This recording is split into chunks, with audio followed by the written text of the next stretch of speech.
Ocala's information station, 1370 WOCA. Ocala.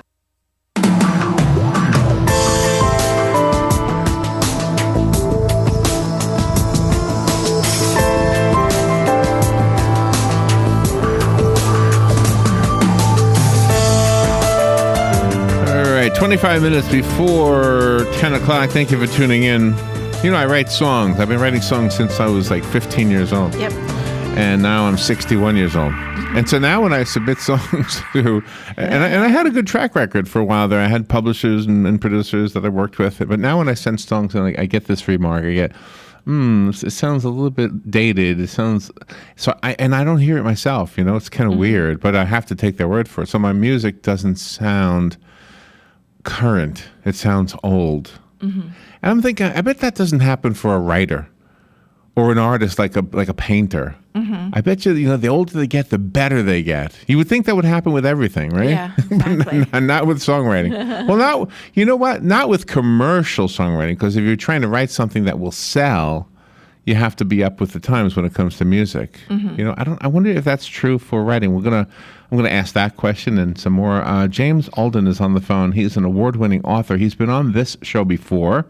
He is the first place quarterly winner in the 2016 L. Ron Hubbard Writers and Illustrators of the Future Awards. I highly recommend this competition, by the way, if you're an author or an illustrator and science fiction is your cup of tea.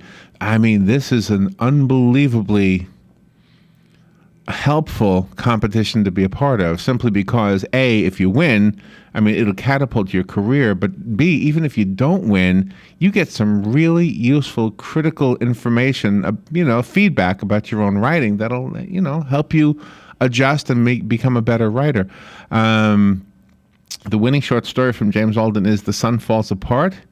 It says here, illustrated by Christina Alberici, and she was one of the illustrators of the Future Award. James Alden, good morning. Good to have you back on. Good morning. Thanks for having me back. Where are you again? I can't remember where you live. I am in Hypoluxo, which is near West Palm Beach. That's right. You're here in Florida. I remember this. Yeah. Yes. Yes. Well, how are you doing? I'm doing great. How has your writing career changed? And not just your writing, but the career part, the part where perhaps it'll be a way to earn a living.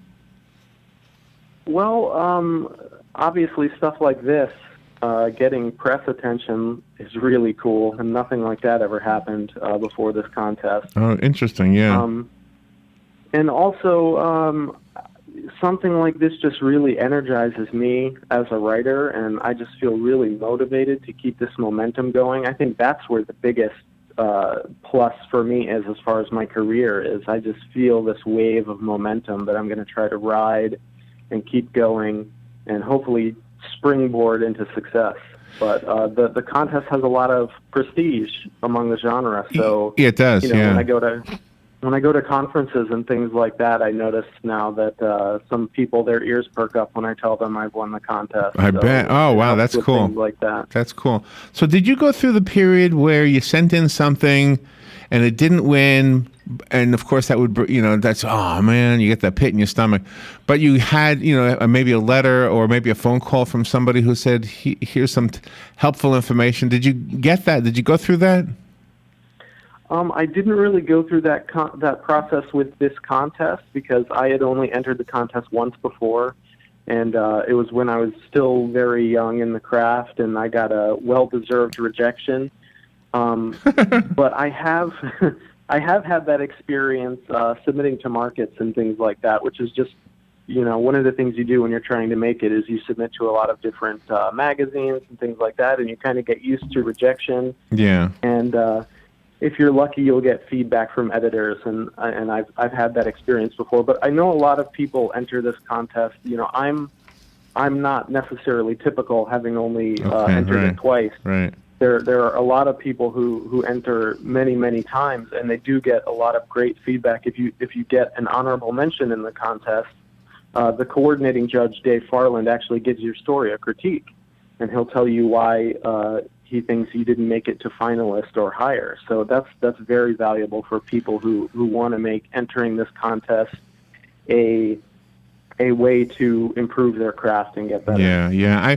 I just want to say something. It may or may not be connected to the contest itself, but I think anybody who's a writer or really in anything, whether it's music or prose or science fiction is prose, of course, or illustrator, anything at all, if you can get feedback from somebody who you can depend on, and you can't really depend on your mom unless she happens to be in the business.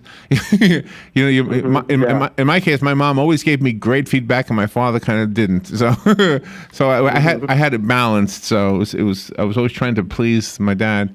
But I think when you get feedback, I think it really, really helps. And I don't know. Sometimes it's just like a writers group. We have some writers groups here in our town.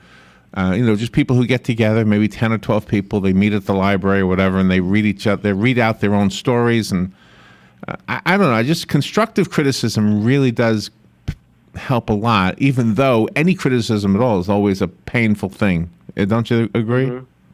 Yeah, I agree 100%. I think feedback is vital, and I think if you're a writer, you should definitely be looking to find other writers near your level or maybe even higher than your level who are willing to read your stories and give you feedback. I have a couple of different writing groups.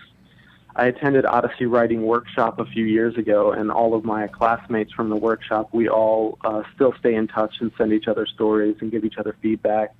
And I'm a member of an online writing group called Codex, which is this giant cabal of writers who are all kind of at the neo-pro level. And yeah, I agree 100%. Feedback is so important. It's the best way to get better. But constructive dialogue is very essential when you're having feedback, because sometimes people, when they give you feedback, you have to argue your case as to why you did something, but keep your eyes open to the other person's point of view. Yeah, absolutely. And sometimes the person giving you feedback might be wrong about what is wrong with your piece. Yeah. But you still know, okay, there's something here that's throwing them out and making them think that something is wrong. It might not be what they think is incorrect, but it's something, and I need to look at this and see what I can fix. So let's see. Did you go to the award ceremony? Was it last month? Did you go to the ceremony? It was at the beginning of April. It was just a few weeks ago now, a couple of weeks ago. Okay, yeah. And I'm still recovering. What's it like? What was it like? Did you receive the award there? I did. Well, they fly you out to Hollywood, and you stay in this fancy hotel, which is right on Hollywood Boulevard, which is crazy. They were doing all these movie premieres like a block away across the street sometimes. The Game of Thrones premiere was happening while we were there and stuff like that.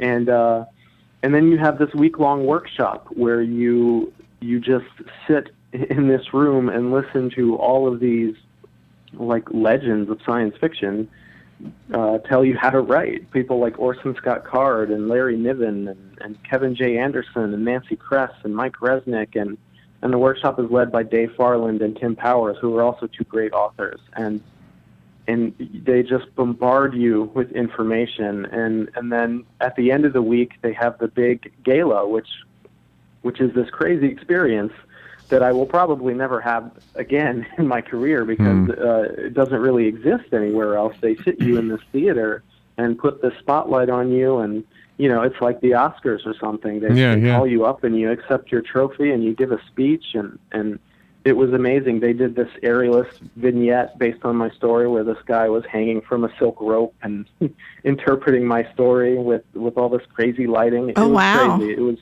It was a wild experience. Well, there's a certain segment of the population that are book readers, and then the rest of everybody else is moviegoers, and it's often amazing to us when you read the book and then you hear about somebody who goes to see the movie.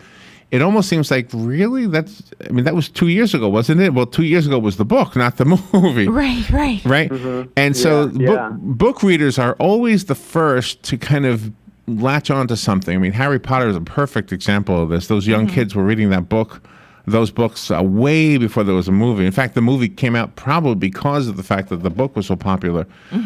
Where was I going with that? I was trying to make a point. Oh, so my point is that I wish, okay, like the award ceremony that you went to, you can watch it on like YouTube, but I wish it was like mainstream network or something like the Oscars are. Because then I think more people would say, oh my gosh, I'm missing out on this whole world of books. I don't know. It just seems to me that how many people do we talk to? Oh, who'd you talk to today? Oh, we spoke to this author, wrote a great book. Oh, I'm not really a book reader.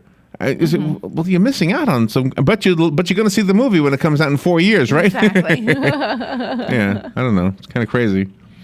No, I agree 100%. I don't watch much TV. I do watch a lot of movies, but it's all about books for me. And I think the reason that is for me is because of the teachers and librarians and things that were in my life when I was a kid.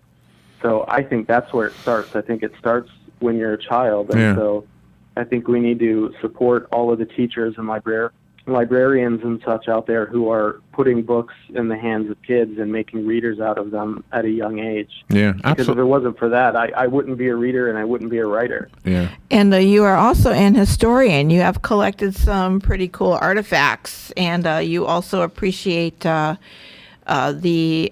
music part of the world too. Yeah, I do, absolutely. Music was one of my first loves. When I was a teenager, I was trying to make the music thing happen. I was in a couple of bands and things like that. So, yeah, I have an office that is decorated with musical instruments and medieval weapons, as I like to say. Oh yeah, Robin reminded me of that before we went on the air. Do you have the same thing with like in the music world? I mentioned this in the intro. It happens to me because I write songs, and if I submit songs now, inevitably, unless I'm really, really trying hard to emulate the modern sound, but I inevitably get the critique. That's a good song. Too bad it didn't come out in the 80s or 70s. Yeah. That's hard. Yeah. It's does that happen in fiction, in prose writing? It does to an extent. I think there are some things that are universal, and you can find commonalities between modern fiction and classic fiction, but it's definitely changed. If you read, the classic works in the genre from guys like Isaac Asimov and Arthur C. Clarke and stuff like that, or Ursula Le Guin, or any of the many authors that have kind of laid the bricks for the genre, it's very different when you read modern stuff. The modern sensibilities are different, especially when it comes to style, when it comes to the actual way that people are writing. Yeah. Oh, that's interesting. But story is universal, and story, story will never change. I think there are certain pillars of story that will always be universal. Have any of the stories that have been submitted for consideration been submitted in that comic book form? I forget what the name of that area of expertise graphic novels. is. That's it, graphic novels, yeah. I don't believe graphic novels are eligible. It has to be either a short story or a novel excerpt. People have one with stories that were basically novel excerpts. In fact, one of the winners this year submitted a story that was based on his novel. And Patrick Rothfuss, who is this big best-selling author now who came out of this contest, he won with an excerpt from his novel, which then went on to be published and become this giant New York Times bestseller. So, wow. So it's pretty much just short stories and novels. I don't believe graphic novels are eligible. Let's take a little break, and we'll be right back. James Alden is on the phone with us. He is talking about, his writing career. That's probably the most thing we're talking about. The Sun Falls Apart. We didn't really talk about that short story yet. That's what won him the accolades that he's been talking about from the, the 2016 L. Ron Hubbard Writers and Illustrators of the Future Award. And if you're a writer, especially fiction, science fiction, it's got to be science fiction, right? It can be fantasy also. Okay, fantasy and science fiction. This is an opportunity. It really is. We'll give you information on how you can be part of this when we come back. And, of course, continue our conversation with James Alden. We'll be right back.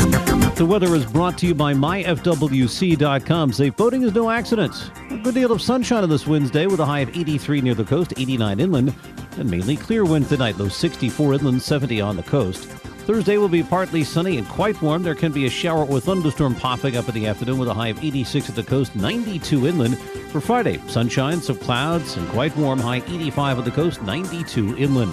From the Florida Weather Center, I'm meteorologist Joe Lundberg.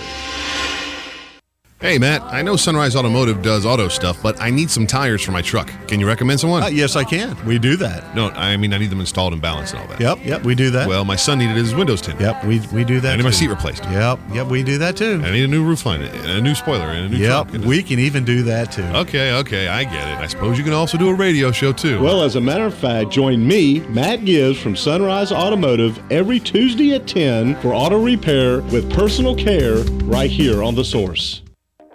Hi, Matt Wilkerson here, your mobile Verizon rep. But not just here, I'll deliver the phone to you in your home. While I'm there, I'll only sell you what you need and I'll personalize it to you. Want to have me get you connected? Then call me at 352-528-0020. I even offer unlimited home phone service for just $20 per month. Just call me, your mobile Verizon rep, at 352-528-0020.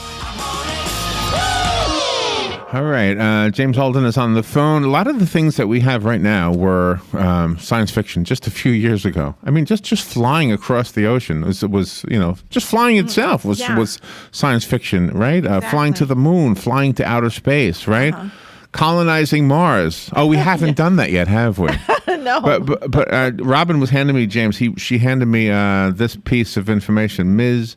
Kelly Girardi, a space science strategist and media specialist of the Commercial Spaceflight Federation, served as the keynote speaker. What, this was at the award ceremony?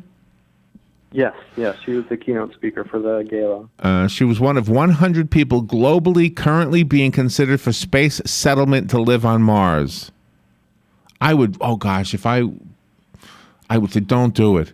Yeah, that would be so scary. Oh my gosh, you would miss It's a one-way trip. She's not coming back. I know. Yeah. I know.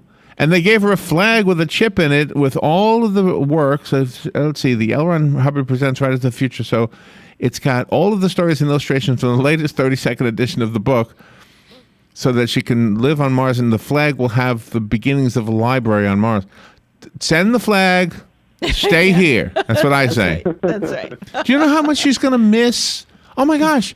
The grass. She's going to miss the wind. She's going to miss the swimming. She's going to miss people. That's right. True. Oh, my gosh. But her name will go down in the history books. Who cares? She will be one of the first Martians. This is the problem. This is the problem with human beings. No other animal has an ego. We just need to get... Exactly. It is a real problem. I really think so. Exactly. I mean, the first person, who cares? Yeah, that'll be really scary for her. Fame is an interesting thing, isn't it? It is. So what's next for you, James? What do you see in your future? What do you see? What would you write for your own future? My plans for the future are just, like I said, to keep the momentum going, which basically just means write. I have some things I'm working on right now, some short stories that I'm putting the finishing touches on, and I'm working on a novella. And my plan for this year is to transition from short stories to novels. So that's going to be the big thing on the horizon for me, is starting my first novel this year. I don't know how many interviews you've done, but I'm going to make a bet that I'm going to ask you a question right now that no other interviewer has ever asked you. Okay, ready? Do you cut your own grass? I do not. You do not? Who cuts no, your... I live in a condo community, so they do it for me. Okay. Well, let me tell you why I was asking that question. I would imagine a menial task like cutting the grass would be a fertile ground for somebody with an imagination like you have. Because, whenever I do anything like that, cutting the grass, I'm trying to think what else I do. I shower and my mind kind of goes everywhere. Yeah, I would too. Driving, I guess. So when does it happen for you? When do suddenly the ideas start rushing in? Sometimes it's at the oddest times. A lot of time it is when I'm doing something menial, so or like you said, taking a shower, or Robin said that. A lot of times, yeah, or like household chores or something. I'll be putting the dishes away or something like that, and I'll get an idea. So a lot of times I will do that while I'm working. If I feel a little caught up, then I will get up and do something like that and kind of put my body in muscle memory mode where I'm just doing some random task that doesn't require any thought, and suddenly my brain will start working again. Right. But I'll get ideas at odd times. Sometimes in the middle of the night I'll be sleeping and I'll wake up with an idea and I have to write it down on my phone or something. Oh, really? And then the challenge is to interpret the ridiculous notes that I made when I was half asleep the next morning. How important is it to somebody in the science fiction or fantasy genre to develop the characters in the stories? I think it's critical. This was sometimes a criticism of the genre in classic science fiction, is that all of the stories were idea stories and the characters were not fleshed out. Ah, okay. But it wasn't always true even back then, and it has certainly changed today. I think most of the successful authors of today write great characters. I think that's critical. I think you have to be able to bring your characters to life in order to make a connection with the reader and establish sympathy and empathy and all of the things that keeps them turning the page. I wonder, this is going to sound almost, I don't know, stereotype or something, but I wonder if, like, you get more lady readers, more female readers when you have more developed characters, and maybe more male readers when you're more into the technological, here's why this device works and here's what it does, that kind of stuff. It's possible. I think that there's a lot of different things like that. But that's something else that I think, that's another thing that was kind of like a stereotype of science fiction writers for years and years. I don't know how true it was or if it's changed, but these days you have a lot of women in the science field and things like that too. So sometimes you get the women readers who want to see the technical stuff, and sometimes you get the guys. Yeah, who I know. want to see the emotional stuff. So it was an unfair. Well, I'm 61, so I'm still old school. but your illustrator is a young lady, right, Christina? Yes, she is. She's fantastic. She did an excellent job illustrating my story. Do you think that Woody Allen is a good role model for science fiction or fantasy writers? Because years ago he did have a few of the movies where one of his characters fell asleep and he woke up in a world that everybody was wearing white and, they were kind of like robots. I'm not super familiar with all of his work, so I can't speak to it personally, but I think a lot of filmmakers in general have been very influential in the genre, whether it's Woody Allen or Stanley Kubrick, you name it. Especially my generation, I grew up in the movie theaters and watching TV and stuff like that, so things like Star Wars, I would probably not be a writer if not for seeing Star Wars when I was 6 years old. Wow. Right. How do you pronounce the town you're in? Hypoluxo? Hypoluxo. That's near Palm Beach, right? You just said that. I think so. Yeah, it is. Because didn't we see the sign, Robin? Robin and I went down to Palm Beach. We play music, so we played at a museum called... Can't remember. The Porter Museum? Does that sound right? I can't remember the name of the museum. Anyway, we played it at a museum, and it was really fun. And I thought we saw a sign that said Hypoluxo. So I think so. It's right on the coast. So you must love the beach. Now, there's a great place to go just to make your mind think of things. Is just to go to the beach, don't you think? Sometimes. I don't go to the beach a lot. I grew up on the beach, and I think I kind of wore myself out on the jaded. beach. Yeah, the sun and I don't always get along. I tend to stay in my caves and stay nice and pale. Yeah, that's hard. Well, good luck in everything you do, James. It's always great talking to you. If you ever happen to be in Ocala, we'd love to have you in the studio. Your website, I went to it, by the way, during the break, author Alden.com, AUTHORALDEN.com. And for everybody else, remember, if you want to be part of this, go to writersofthefuture.com, writersofthefuture.com, and check out the book, the 32nd volume of Writers of the Future.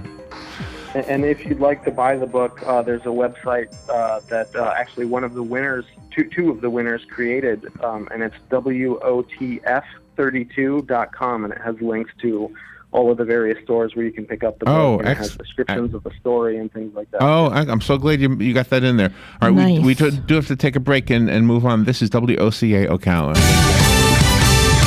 Fox News Radio, I'm Carmen Roberts. We had a tremendous night and tremendous victories, far greater than even the polls thought we were going to do. A victorious Donald Trump speaking to Fox and Friends after winning yesterday's five primaries by wide margins. Hillary Clinton winning all but Rhode Island, turning her attention to the general election. So we will build on a strong progressive tradition from Franklin Roosevelt to Barack Obama. One or more tornadoes striking north of Dallas overnight, killing at least one and injuring four. More rough weather expected today. I plan to put my car in the garage, close the doors, and hide in a closet and pray a lot. And 47 years after the Manson murders, Los Angeles police identified the body of a woman stabbed 150 times. Near the site of the murders, she was 19-year-old Reet Jurvetson from Montreal. Fox News, we report, you decide. When it comes to commercial vehicles, it's time to drill down to the details. If you're not driving the new Sprinter Worker from Mercedes-Benz, your van just isn't cutting it. The Sprinter Worker takes payload up a notch, carrying up to 3,512 pounds. Its cargo volume is cranked up too, with over 300 cubic feet of space. When it comes to safety, it's unmatched, but it's the price that'll really hammer it home. The new Sprinter Worker starts at just $32,495. Also has a service interval of up to 20,000 miles and the highest residual value in its class, according to ALG. Put that in your pipe and weld it. Huge capacity, small price, starting at just $32,495. The all-new Sprinter Worker, starting at only $32,495. Mercedes-Benz, vans born to run. MSRP for a 2016 Sprinter Worker excludes all options, taxes, title, registration, transportation charge, and dealer prep. Options, model availability, and actual dealer price may vary. See dealer for details. Today in Florida Ag News from a Southeast AgNet, USDA's Natural Resources Conservation Service in Florida is offering both financial and technical assistance to nursery owners in 6 counties to help them install water conservation practices. And a special sign-up is currently underway through May 20th for nursery owners in Lake, Seminole, Orange, Osceola, Polk, and Volusia counties. Juanita Pompano, University of Florida IFAS Lake County Extension Director and Commercial Environmental Horticultural Production Agent, helps explain what this program will do. The latest cost share program is for replacing pad and fan cooling systems. And as you know, our greenhouses get pretty hot down here in the summertime, and one of the easiest ways to cool them is with pad and fan cooling. It's an evaporative cooling system. Sometimes it's called swamp coolers, where you have water trickling down one side, and on the other end of the greenhouse you have a fan sucking the air out, and that evaporation cools the greenhouse. And even just to keep the temperatures at the optimal condition for foliage plants to grow in a greenhouse, you usually have to use some kind of evaporative cooling or some type of cooling. Juanita says these improved cooling pad recovery systems can help growers save water and energy. In the past, a lot of these cooling pad systems, they would just turn the water on, it would run down that wall, and it would just run off. And that was just completely wasted. So the cost share is really to provide a recycling system, so the water running down that wall is just recirculated, so it's reused and not wasted. And then also the fabric or whatever the material that they use for the pad can often get old and just kind of fall, and then it's not very effective. So you want to have a large area with a large surface area that's all wet that the air can move over. And so this cost share program replaces the material in that pad as well as that whole recycling system so that people can really upgrade the system they have in their greenhouse. Interested nursery owners need to contact their local